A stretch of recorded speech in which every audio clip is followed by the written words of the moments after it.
I do what I do. He knows what I'm about to tell him right now. It's Mr. Keep Running Your Mouth. That's what I do. I just feel like I'm the champ, and at the end of the day, I'm just a fighting motherfucker. Doesn't matter. Inside, outside, I can just fight. So I just feel like if it gets down to the wire, and we gotta lock it up, I'm out on top.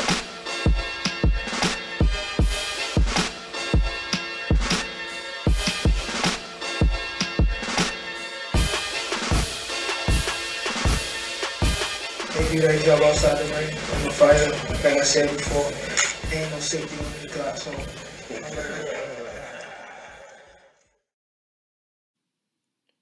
What's going on?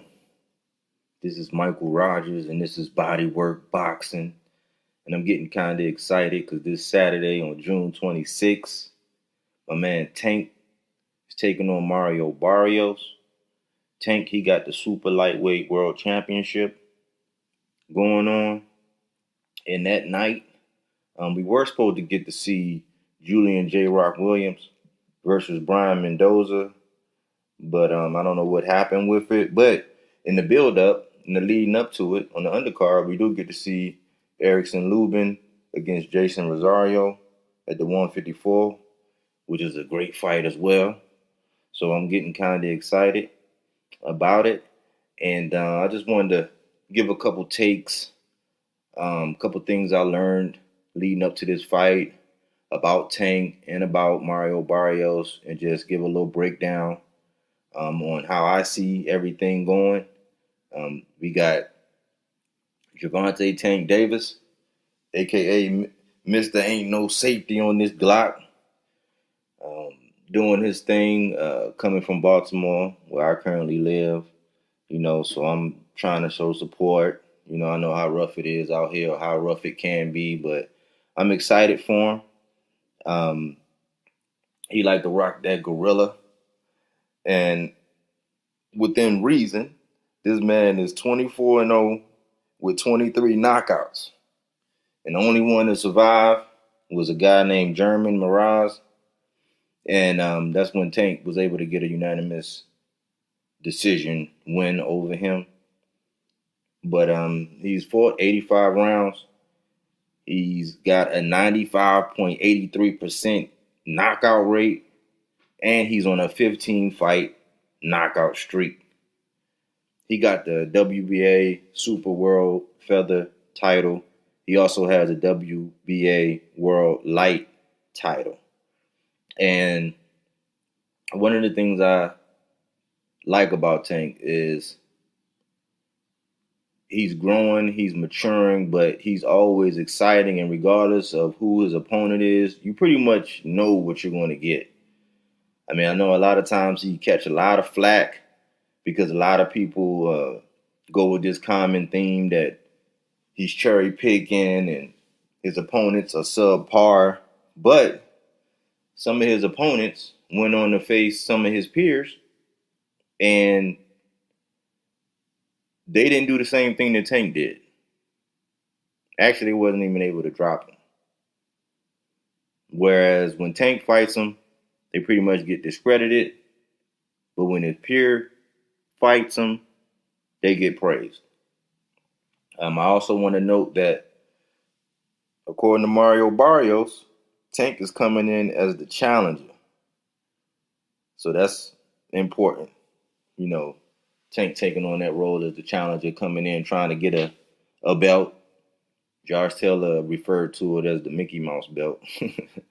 So they got a little thing going on. Him and the current 140 undisputed champion, Josh Taylor, been going back and forth, for a while now. So they've been doing some jaw jacking and getting up under each other's skin and, just building up a fight, which I hope eventually happens. But focusing on this fight on Saturday night, we can't forget about Coach Calvin. And everybody loves Coach Calvin. He wears those glasses. He says some of the funniest things, but he's very wise. And, a lot of people look at him like, I know I do. I look at him like Tank's father because of their history and from what I was able to learn about them and their interactions and how what he was able to do for Tank. So they got a good, strong relationship, and I like to see that when you got a lot of these other fighters who have their fathers in their corner. I actually look at Coach Calvin like Tank's father. And I always be wondering, what kind of stuff that Coach Calvin be telling Tank, and I was able to find something that he actually was telling Tank one time, and I was rolling, but hey, you got to do what you got to do. You got to say what you got to say to get your fighter to do what you want him to do. Let's check it out. Penitentiary, put that knife in him. Put him in him. All right, put him together. Yeah, go to the body. You got to love Coach Calvin, man. He's so cool. So if you ever say penitentiary, you already know. Put it in them, and do that body work. But on the other end, we got Mario El Azteca Barrios. He's 26-0 with 17 knockouts. He's boxed 131 rounds, and he has a 65.38% knockout rate. He holds the WBA super light title that they're fighting for. And in his corner, you actually have Virgil Hunter, a highly respected coach who he coached Andre Ward, Amir Khan, Andre Berto, Demetrius Andrade, and Abner Mares, which is very interesting because at one point in time, Abner was supposed to fight Tank, but he actually had to pull out because he had a detached retina or something like that. And I caught something that Abner had said one time when he was calling one of Tank's fights, and I found it very funny. Let's check it out. But that's the game plan. You want to push a Davis back. He doesn't know how to fight backwards. Push a Davis back. He doesn't know how to fight backwards. So I definitely wouldn't listen to Abner, and I hope Virgil is not telling or told Abner that, or is telling Mario Barrios that, because I think when you take that step back, I don't think that he's really retreating. I really don't. And to say that he can't fight off the back foot, I got a lot of examples as to how that's not true. In an immediate end. Oh, it's wide. Davis finds another opening with the right hand. Just counters air. And Calvin Ford saying he's ready for a big one. So when you do that step back, don't throw caution to the wind, because more than likely that up is coming. And if you make a mistake, it might be good night, Irene. And what I found interesting, something Coach Virgil was saying or telling Barrios, was that he had a small room or a small margin for error in this fight, which I kind of think might add a little bit of pressure to Mario, because he already has the pressure from Tank actually coming forward. But it was good to note, or good for Virgil to impress upon Mario, that you don't really want to make too many mistakes in there. I know he likes to come forward. He likes to get in the brawl. He likes to bang. He might do like Gamboa. You remember the time when Gamboa tried to take Tank down? Gamboa almost looking for a single leg takedown. I don't really think you get no points for that, Gamboa. You know what I'm saying? But when that didn't work, he actually tried to play football with the man. Davis teeing off on him. Gamboa trying to tie up in a slip now. So when wrestling didn't work and football didn't work and Tank decided to stop toying around, how many lefts would you say it would take to end the show? Because I think I count 8. What you think? Big straight left, a couple big shots. Davis trying to finish off Gamboa.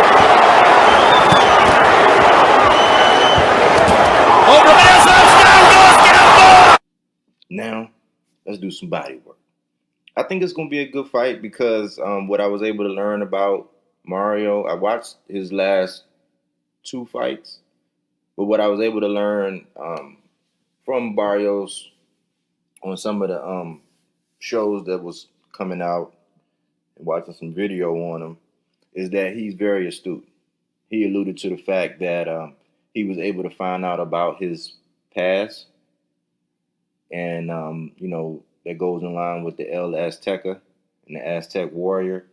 And he alluded to the fact that some of the things he found is not necessarily taught in school. So that means he's very astute, which I reason that if he would apply that to his own personal life, he's definitely studying Tank. And I often hear a lot of boxers say they don't watch film, they don't watch it, they don't try to get into it, they just prepare for any opponent and things like that. But I think this young man is studying. He's doing his homework. I mean, he has to. He has to respect Tank in that manner. What I see is he has a long torso. And when I watched him fight, he does have power.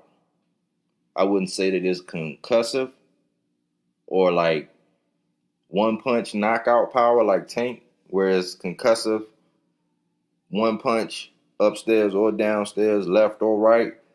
But it can definitely get you out of there. If he catch you and he clip you, you're probably going to go down or you're going to get hurt. So he can hurt you. He can hurt Tank.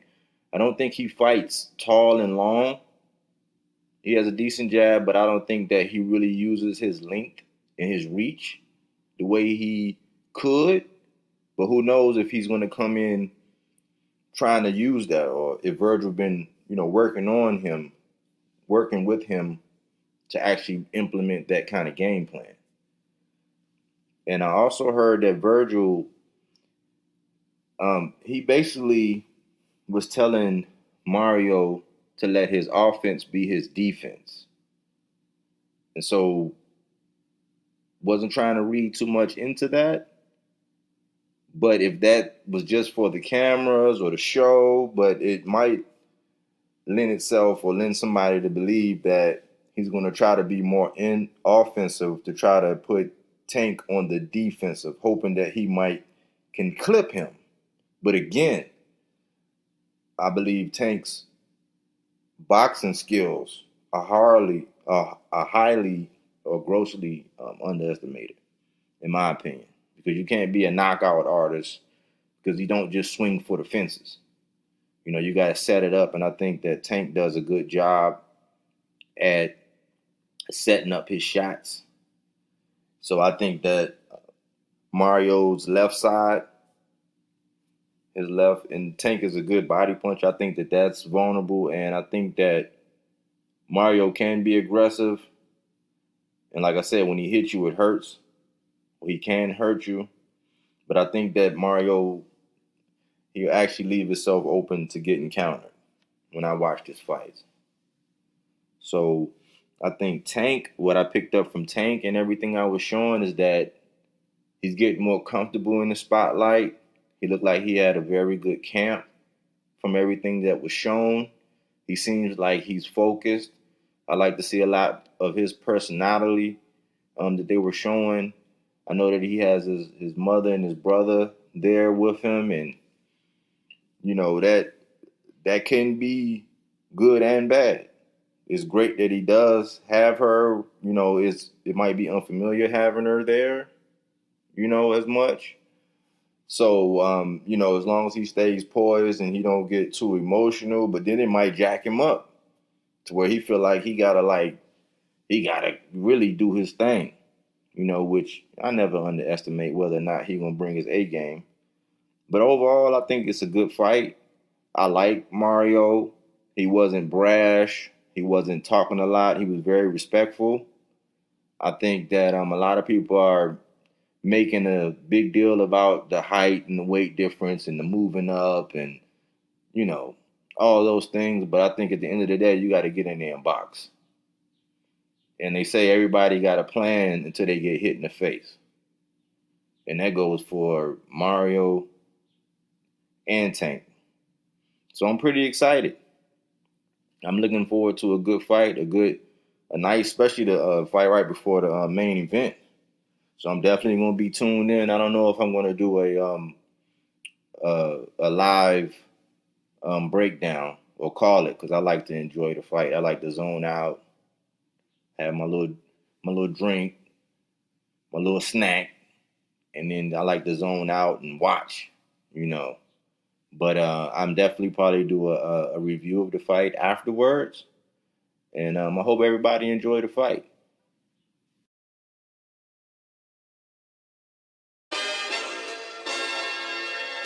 My word, and I do what I do. He knows what I'm about to tell him right now. It's Mr. Keep running your mouth. That's what I I just feel like I'm the champ, and at the end of the day, I'm just a fighting motherfucker. It doesn't matter. Inside, outside, I can just fight. So I just feel like if it gets down to the wire, and we gotta lock it up, I'm out on top.